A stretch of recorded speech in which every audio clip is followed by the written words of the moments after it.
निरोप घेतो देवा आता आज्ञा असावी, चुकले आमचे काही तर क्षमा असावी।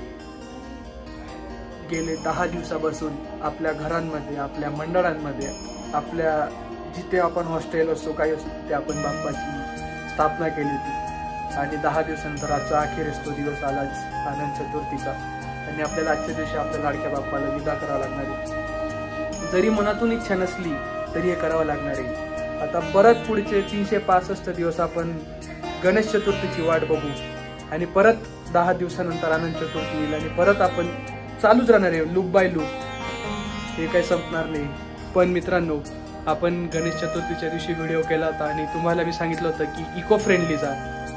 तेच इको फ्रेंडली आम्ही गणेश विसर्जनाला सुद्धा सांगतोय की तुम्ही इको फ्रेंडली जा। इको फ्रेंडली विसर्जन कसं, जर तुमची मूर्ती शाडू मातीची असेल आणि शाडू मातीचीच घ्या, यावर्षी घेतले गेला असू द्या पण पुढच्या वर्षी नक्कीच मूर्ती शाडू मातीची घ्या आणि विसर्जन आता मी दाखवेल तुम्हाला त्या पद्धतीने करा, म्हणजेच जेणेकरून आपण परिवाराला वाचवू।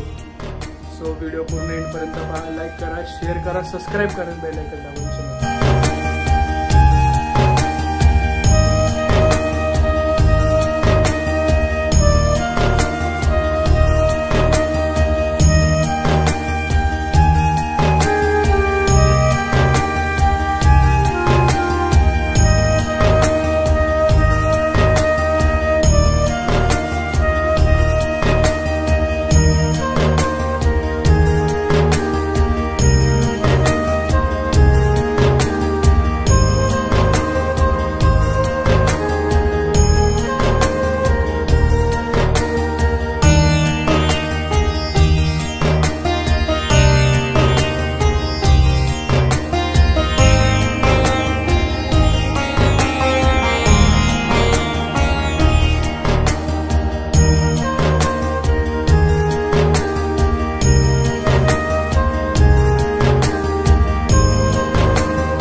आम्ही आता बाप्पाला निरोप देताना शिदोरी देतोय।